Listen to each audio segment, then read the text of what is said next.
Hello friends, अधिकार education में आपका स्वागत है। और जैसा कि आप सभी जानते हैं कि 14 तारीख यानी कि कल से जो है आपका जो है एसटेट का एग्ज़ाम शुरू होने वाला है। और 14 तारीख से लेकर ये जो है आपका 16 नवंबर यानी 14 अक्टूबर से लेकर 16 नवंबर तक चलेगा, लगभग एक महीने तक। तो कल से एग्ज़ाम शुरू है। कल जो भी बच्चे एग्ज़ाम में शामिल होने जा रहे हैं उसको मेरी तरफ से शुभकामनाएँ, और उम्मीद है कि आपका एग्ज़ाम अच्छा जाएगा और एसटेट आप आसानी से पास भी कर जाएंगे। और ये वीडियो जो है आपको बहुत ही लाभ देगा कल के एग्ज़ाम में और या पूरे एग्ज़ाम में, क्योंकि इसमें हम जो बताने 50 क्वेश्चन हमने लिए हैं, 50 क्वेश्चन। और ये 50 क्वेश्चन जो है आपके जो है टीचिंग से, आर्ट ऑफ टीचिंग से। आपका जो जानते हैं कि 100 नंबर 150 के प्रश्न में जो 100 नंबर का आपका जो है सब्जेक्ट से होता है, और 50 नंबर जो है आपका जो है 50 नंबर जो आपका है टीचिंग एप्टीट्यूड, जिसको कि कहते हैं सिलेबस में जो दिया गया है, नाम दिया गया, वो है आपका art of teaching. Art of teaching, तो आर्ट ऑफ टीचिंग को भी जो है इसने दो भाग में बांटा गया है, तो कि एक है art of teaching and other skill. ठीक है, तो आर्ट ऑफ टीचिंग से आपको जो 30 मार्क्स के होंगे और अदर स्किल से 20 मार्क्स के। तो चलिए हम शुरू करते हैं, और ये वीडियो आपको बहुत लाभ देने वाला है। और इसी प्रकार के आपको प्रश्न जो है एग्जामिनेशन हॉल में मिलेगा। और इसमें 50 नंबर, जिसमें आर्ट ऑफ टीचिंग 30 है, तो 30 में आप जो है आराम से 25-26 ला सकते हैं, और अदर स्किल में भी आप 10-15 ला सकते हैं। तो ये 50 नंबर ऐसा है जिसमें आप जो है 50 में आप 40 प्लस आप ला सकते हैं, अगर थोड़ा सा कॉमन सेंस लगाएंगे, घबराएंगे नहीं। तो चलिए हम एक एक करके इसमें प्रश्न 50 प्रश्नों को हमने लिया और देखें। तो पहला प्रश्न इसमें कहता है कि शिक्षा के उद्देश्य को निर्धारित करने में प्राथमिक उत्तरदायित्व किसका होगा। यानी कि शिक्षा का जो उद्देश्य है उसको निर्धारित जो करेगा, उसमें प्राथमिक उद्देश्य किसका होगा? शिक्षार्थी का, माता पिता का, समाज का, शिक्षक का। तो इसका आंसर हो जाएगा समाज का। ठीक है, अब नेक्स्ट क्वेश्चन हम देखते हैं कि शिक्षा के उद्देश्य की आधारशिला जो है क्या है। तो शिक्षा के उद्देश्य की जो आधारशिला है वो है दर्शन शास्त्र है। अब देखिए नेक्स्ट क्वेश्चन देखते हैं। तीसरा क्वेश्चन कहता है कि शिक्षा के उद्देश्य की प्राप्ति का मुख्य स्रोत क्या है। तो शिक्षा के उद्देश्य की प्राप्ति का मुख्य स्रोत क्या हो सकता है? मूल्यांकन नहीं होगा, क्योंकि मूल्यांकन तो हम लास्ट में करते हैं, आकलन भी नहीं, शिक्षा शास्त्र में नहीं। इसका आंसर क्या हो जाएगा? इसका आंसर हो जाएगा पाठचर्या हो जाएगा। चौथा प्रश्न देखते हैं कि इसमें से एक शिक्षण का लक्ष्य नहीं है। इसमें क्या नहीं है एक शिक्षण का लक्ष्य? जैसे आधुनिक अधिगम का जो है, अधिगम को सुगम करना, आलोचनात्मक चिंतन का विकास करना, शिक्षार्थी का मूल्यांकन और व्यक्तिगत विकास को प्रोत्साहन करना। तो शिक्षण का जो उद्देश्य नहीं है वो है मूल्यांकन। शिक्षार्थी यानी कि इसमें विद्यार्थी का मूल्यांकन करना उद्देश्य नहीं है। ठीक है ना, इसका क्या उद्देश्य है? अधिगम को आसान बनाना है, आलोचनात्मक चिंतन को विकास करना, व्यक्तिगत विकास को प्रोत्साहन करना है। अगला क्वेश्चन है कि एक सामाजिक कौशल सहयोगी कार्ययोजना से विकसित नहीं होती। एक सामाजिक कौशल सहयोगी कार्ययोजना से विकसित नहीं होता। इसका आंसर क्या होगा? तो देखिए इसमें है सुनना है, प्रतिस्पर्धा सहयोगी है, तो इसका आंसर क्या हो जाएगा? प्रतिस्पर्धा हो जाएगा। पाठ योजना में गृह कार्य से संबंधित होना चाहिए, पूर्व ज्ञान से, पुनरावृत्ति से, छात्र क्रियाशील से और नवीन ज्ञान पूर्व ज्ञान से संबंधित। तो इसमें जो पाठ योजना जो है किससे होना चाहिए? तो यह हमारा पूर्व ज्ञान से संबंधित होना चाहिए। अगला प्रश्न है कि विशिष्ट उद्देश्य की उपलब्धि सुनिश्चित करने हेतु उपयोग होता है श्यामपट्ट का कार्य, उद्देश्य कथन, पुनरावृत्ति, मूल्यांकन। तो इसका आंसर हमारा हो जाएगा मूल्यांकन हो जाएगा। अगला प्रश्न है कि पाठ्य योजना में शिक्षण बिंदु का उल्लेख ही होता है प्रथम पंक्ति में, द्वितीय पंक्ति में, तृतीय पंक्ति में, चौथे पंक्ति में। तो इसका आंसर हो जाएगा प्रथम पंक्ति, यानी पाठ्य योजना का जो शिक्षण बिंदु क्या होता है? प्रथम पंक्ति में होगा। पाठ्य योजना का महत्वपूर्ण उद्देश्य क्या है? तो पाठ्य योजना का महत्वपूर्ण उद्देश्य जो है वो है शिक्षण अधिगम प्रक्रिया का पूर्वानुमान लगाना, यानी कि बी ऑप्शन हो जाएगा। 110 प्रश्न यानी कि 10वां प्रश्न है कि ब्लूम के वर्गीकरण के अनुसार मनोविज्ञान का निर्माण का उच्चतर स्तर है। वो उच्चतर स्तर इसका क्या हो जाएगा? ग्रहण करना, बहुमूल्यता, चित्रण करना, समीकरण। तो इसका क्या होगा? चरित्र का चित्रण करना। ब्लूम के अनुसार जो मनोवृत्ति के निर्माण का उच्चतम स्तर क्या है? चरित्र का चित्रण करना। अब देखिए सूक्ष्म शिक्षण की कुल अवधि होती है। सूक्ष्म शिक्षण का जो अवधि होता है कितना मिनट का होता है? तो सूक्ष्म शिक्षण का अवधि जो होता है वो होता है हमारा 36 मिनट का होता है। ठीक है, और आप टीचर बन जाएंगे तो आपको क्लासेस भी जो है 40 मिनट का आपको मिलेगा। हम लोग भी जो अभी क्लास ले रहे हैं वो 40 मिनट का क्लास होता है। तो अभिक्रमित अनुदेशन का उपयोग करना क्या होगा? प्रस्तुतिकरण होगा, निदान होगा, विचार होगा, उपयुक्त सभी हो जाएगा। तो इसका आंसर क्या हो जाएगा? प्रस्तुतिकरण। अंतःक्रिया विश्लेषण प्रणाली का उद्देश्य क्या है? तो इसमें देखिए, अंतःक्रिया विश्लेषण प्रणाली का उद्देश्य है कक्षा में अंतःक्रिया द्वारा शिक्षक के व्यवहार की पहचान और शिक्षक के व्यवहार के बारे में वस्तुनिष्ठ आंकड़ों और क्रमबद्ध अभिलेख इकट्ठा करना। तो इसका आंसर दोनों हो जाएगा। सीखने का की अक्षमता है, तांत्रिक विकार, दृष्टि विकार, शारीरिक विकार, उपयुक्त में कोई नहीं। तो इसका क्या हो जाएगा? तंत्रिका विकार हो जाएगा। नेक्स्ट है कि कक्षा प्रारंभ करने के अधिगम विधि में शामिल नहीं है। तो इसमें क्या होगा? कक्षा प्रबंधन में क्या शामिल नहीं होगा? आकलन की प्रक्रिया, ये तो होगा ही। सामग्री का प्रबंधन, ये भी होगा। छात्रों के बीच प्रतिस्पर्धा, तो बिल्कुल नहीं। शिक्षण में, अधिगम में कभी प्रतिस्पर्धा नहीं होता। तो इसमें क्या हो जाएगा? प्रतिस्पर्धा नहीं, बच्चों के बीच ये नहीं होगा। और अगला देखिए प्रश्न है, 16वां प्रश्न है कि पुस्तकालय प्रदान कर सकते हैं भौतिक सामग्री, डिजिटल सामग्री। देखिए आजकल जो है बहुत पुस्तकालय, लाइब्रेरी जो होता है भौतिक और डिजिटल दोनों होगा। तो इसका आंसर क्या हो जाएगा? ए भी दोनों हो जाएगा। निम्नलिखित में से कौन सा घटक पुस्तकालय के लिए आवश्यक है? अधिगम, टहलना, खेल, इनमें से कोई नहीं। तो इसका क्या हो जाएगा? अधिगम हो जाएगा। एक शिक्षक को पूछना चाहिए अर्थपूर्ण प्रश्न, निश्चित समय में प्रश्नों की अधिकतम संख्या, जितना संभव हो उतना प्रश्न, उपयुक्त में से कोई नहीं। तो क्या होना? अर्थपूर्ण प्रश्न होना चाहिए। एक शिक्षक हैं आप, तो आपके अंदर ये गुण हो जाए कि आप अर्थपूर्ण, ऐसा नहीं कि अनाप शनाप प्रश्न पूछें और अधिक से अधिक पूछे, ऐसा नहीं। या जितना संभव हो उतना, कम ही प्रश्न पूछे, 4 ही पूछे, 2 ही पूछे, लेकिन वो अर्थपूर्ण प्रश्न होना चाहिए। निम्नलिखित में से कौन सा शिक्षक की असफलता का मुख्य कारण है? तो देखिए, शिक्षक की असफलता का जो मुख्य कारण है वो है पारस्परिक संबंध, मौखिक क्षमता, विषय के ज्ञान पर पकड़ का अभाव, उपयुक्त में से कोई नहीं। तो इसका क्या हो जाएगा? आप शिक्षक बन रहे तो आपको अपने विषय पर पकड़ होनी चाहिए, ठीक है ना। तो अगर आपके ऊपर पकड़ नहीं है, तो सब्जेक्ट पर पकड़ नहीं, तो फिर क्या है? आप एक अच्छे शिक्षक नहीं बन पाएंगे, आप असफल शिक्षक रहेंगे। शिक्षक को अपने शिक्षण काल में महारत हासिल करना चाहिए। किस पर हासिल करना चाहिए? किसी एक शिक्षण विधि में, सभी शिक्षण विधि में। तो क्या होगा इसमें? सभी शिक्षण विधियों में आपको जो है समान रूप से होना चाहिए। ज्ञान क्या है? ज्ञान जो है सूचना है, उपयोग है, विश्लेषण, बोध है। ज्ञान जो होता है सूचना होता है। और निर्माणात्मक मूल्यांकन किया जाता है शिक्षण अधिगम प्रक्रिया के बाद, शिक्षण अधिगम प्रक्रिया के पहले, शिक्षण अधिगम प्रक्रिया के दौरान। तो उपयुक्त में से सभी। तो इसका जो है शिक्षण अधिगम प्रक्रिया के दौरान। देखिए ये सब प्रश्न जो है बीएड वाले में से ये सब प्रश्न है जो अभी ये स्टेट में पूछा गया था। मूल्यांकन का, निर्माणात्मक मूल्यांकन किया जाता है किस पे? शिक्षण अधिगम प्रक्रिया के दौरान। रुचि के मूल्यांकन के लिए किस तकनीक का उपयोग किया जाता है? तो रुचि के मूल्यांकन के लिए अवलोकन तकनीक, जांच, सूची, निर्धारण, मापनी, प्रक्षेपणी। तो इसका क्या हो जाएगा? निर्धारण, मापनी हो जाएगा।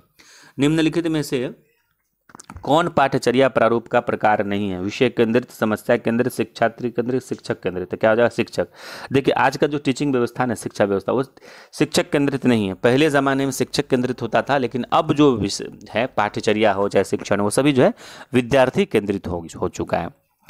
निम्नलिखित में से कौन सा पाठ्यचर्या की प्रकृति नहीं है? महत्वपूर्ण, रचनात्मक, रूढ़िवादी, सक्रिय। तो इसका क्या हो जाएगा? रूढ़िवादी। तो देखने से पता चलता है सॉरी, सक्रिय हो जाएगा इसका।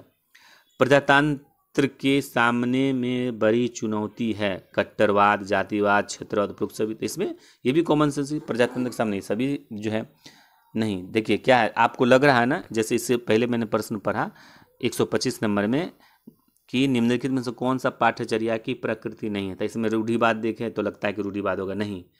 महत्वपूर्ण प्रश्न महत्वपूर्ण होना चाहिए, रचनात्मक होना चाहिए, रूढ़िवादी, सक्रिय। तो इसमें सक्रिय प्रकृति नहीं होनी चाहिए। अब देखिए प्रजातंत्र के सामने में सबसे बड़ी चुनौती क्या है? अब देखिए इसमें जो है, अगर आप देखेंगे पॉलिटिकल साइंस में आप पढ़िएगा तो इसमें हो जाएगा उपयुक्त में से सभी। लेकिन हम अगर पॉलिटिकल साइंस में नहीं, इस चीज़ को अगर हम जो है अधिक मतलब चाइल्ड डेवलपमेंट में पढ़े, पेडागोगी में पढ़े, आर्ट ऑफ टीचिंग में पढ़े, तो इसमें क्या हो जाएगा? इसका कट्टरवाद हो जाएगा। इसमें क्या, प्रजातंत्र का सबसे बड़ी चुनौती कट्टरवाद हो जाएगा। शिक्षक को सभी छात्रों के साथ व्यवहार करना चाहिए, दोस्त की तरह, मालिक की तरह, समाज रूप की तरह, व्यक्तिगत रूप से दोस्त की तरह। शिक्षक को दोस्त की तरह काम करना चाहिए।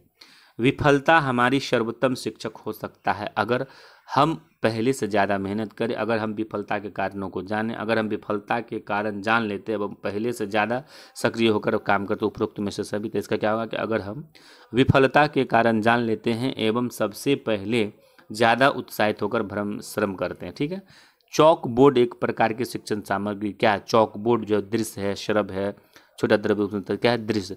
चौक बोर्ड जो हमारा क्या है वो दृश्य है, क्योंकि हमको दिखता है। टेलीविजन क्या है? ये दृश्य भी है और श्रव्य भी है, तो दृश्य श्रव्य दृश्य हो जाएगा, बी हो जाएगा आंसर। ठीक है, 31वां हर्यक वंश का आप देखिए इसमें ये अदर में आप 30 हो गया, ऊपर वाला 30 को प्रश्न था, वो तो आपका क्या था आर्ट ऑफ टीचिंग स्किल था। अब देखिए 31-20% होगा आर्ट ऑफ टीचिंग। इसमें देखिए कैसे कैसे हर्यक वंश का संस्थापक कौन था?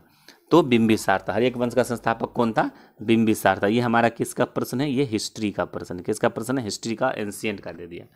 अगला प्रश्न, निम्नलिखित में से किस प्रकार की मिट्टी का भारत में सबसे बड़ा क्षेत्र पर? जलोढ़, काला, लाल, लेटराइट। तो जलोढ़ हो जाएगा। देखिए ये किसका प्रश्न हो गया? ये हो गया हमारा ज्योग्राफी का प्रश्न हो गया। ठीक है, ज्योग्राफी का प्रश्न हो गया। अब देखिए निम्नलिखित में से कौन से मनी मार्केट इंस्ट्रूमेंट है? ट्रेजरी बिल, वाणिज्यिक पत्र, जमा पत्र, उपयुक्त सभी। इसका होगा उपयुक्त सभी। ये हमारा इकोनॉमिक्स का प्रश्न पूछ दिया, इकोनॉमिक्स का प्रश्न है। अब देखिए 32 फरवरी नहीं होगा, गलत है। 32 फरवरी का, ये 22 फरवरी 1938 में बिहार के निर्वाचन सरकार ने किस कारण से त्यागपत्र दे दिया?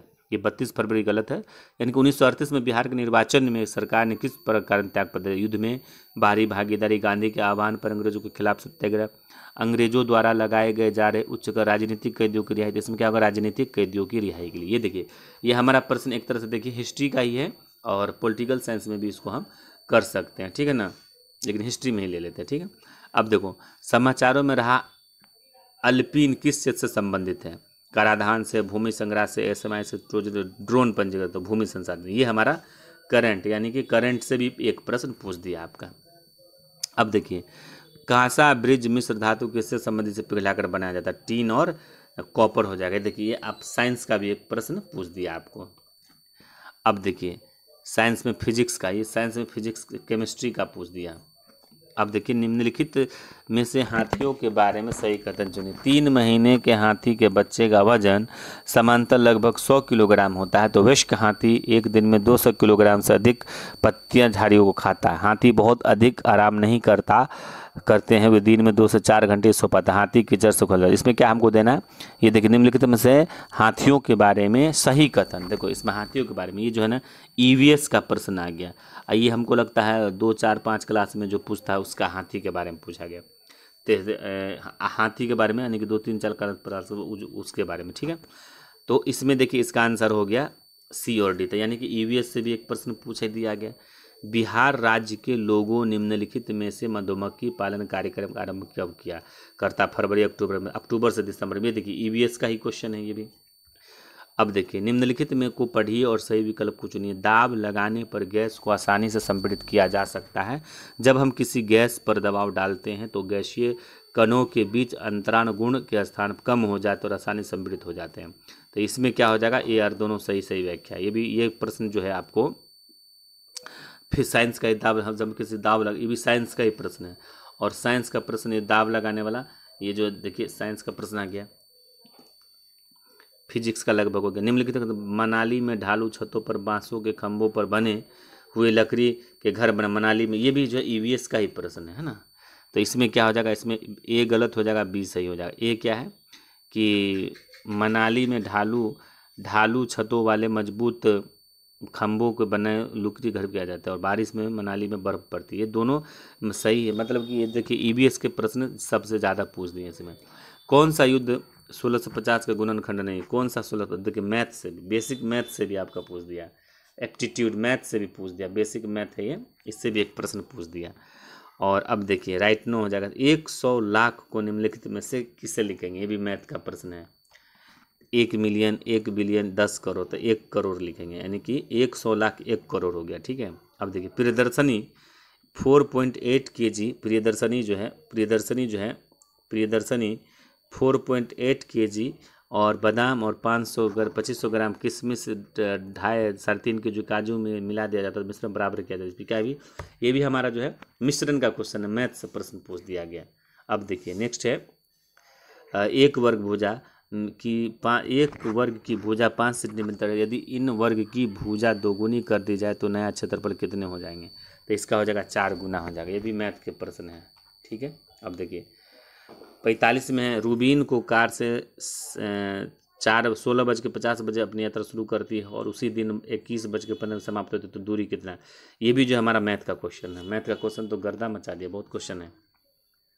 अब देखिए, अपराध दंड विलेख आनंद ग्रहण, अपराध जैसे दंड है, ये रीजनिंग भी पूछ दिया, वाह, रीजनिंग भी पूछ दिया, जा खिलाड़ी जा। अपराध के बदले दंड मिलता है तो विलेख के बदले क्या हो जाएगा, तो विलेख जब होगा तो इसको आनंद मिलेगा। वह शब्द को चुनिए जो अन्य शब्दों से सबसे कम मिलता जुलता है, एंथ्रासाइड, बिटुमिनस, ग्रेनाइट, लिग्नाइट। वह शब्द चुनिए जो शब्दों के सबसे कम मिलता जुलता है, एंथ्रासाइड, बिटुमिनस, लिग्नाइट। ये भी जो है लिग्नाइट, ये भी हमारा रीजनिंग का ही प्रश्न है। रीजनिंग का एक ऊपर प्रश्न हो गया और एक ये प्रश्न हो गया, 2 प्रश्न रीजनिंग के पूछ दिए। अब देखिए, वह 4 शब्द, अब क्या है, ये भी देखिए मैथ का, ये भी रीजनिंग में आ जाएगा, ये सीरीज भी सीरीज में आ जाएगा। चलिए रीजनिंग मान लीजिए इसको, और ये 149 में डेर, ये भी आपका रीजनिंग हो जाएगा। मतलब कि 5 रीजनिंग से दिया, 5 मैथ से दिया, और इस तरह से 150। ये क्या है, मार्कंडेय राजीव की माँ के पिता है, मार्कंडेय के 3 भाई हैं, ये ब्लड रिलेशन के प्रश्न हैं। तो ये जो है हमारे प्रश्न रहे। ये प्रश्न जो हमने आपको पास 50 क्वेश्चंस आपको करवाए, ये है आपका art of teaching and other skills का। तो आपने इसमें देखा कि आर्ट ऑफ टीचिंग में जो है 30 प्रश्न थे जो कि कॉमन सेंस साइकोलॉजी पर आधारित था और बहुत आसान था। लेकिन अदर जो 20 मार्क्स है, इसमें देखिए आपको, इसमें जो 20 मार्क्स के जो आपसे पूछे गए, इसमें क्या क्या पूछा आपका, जो है हिस्ट्री से पूछ दिया गया, हिस्ट्री से आपको 1 प्रश्न पूछा गया, ज्योग्राफी से आपका जो 1 प्रश्न पूछा गया, इकोनॉमिक्स से आपका जो 1 प्रश्न पूछा गया, करंट से आपका जो 1 प्रश्न पूछ दिया गया, साइंस से आपका जो है, साइंस से जो आपका जो है 2 प्रश्न पूछा, साइंस से 2 प्रश्न पूछा है। उसके बाद जो है ईवीएस भी ज्योग्राफी में आ जाता है, ईवीएस से 3 प्रश्न पूछ दिए गए, और मैथ से देखिए, मैथ से आपका 5 पूछा और रीजनिंग से भी आपका 5 पूछा। तो देखिए कितने हो गए, 1 2 3 4, 4 2 6, 6 3 9, 9 5 14, लगभग 14 प्रश्न इसमें, 15 प्रश्न, एक जो, हाँ, हिस्ट्री से 2 प्रश्न, हिस्ट्री से 1 ही नहीं, हिस्ट्री से 2 प्रश्न, तो ये 20 प्रश्न है। तो आज की वीडियो में इतना ही रहने दीजिए। ये वीडियो कैसा लगा आप जरूर बताएंगे, और चैनल को सब्सक्राइब नहीं किया तो सब्सक्राइब कर लीजिएगा। वीडियो देखने के लिए बहुत बहुत धन्यवाद।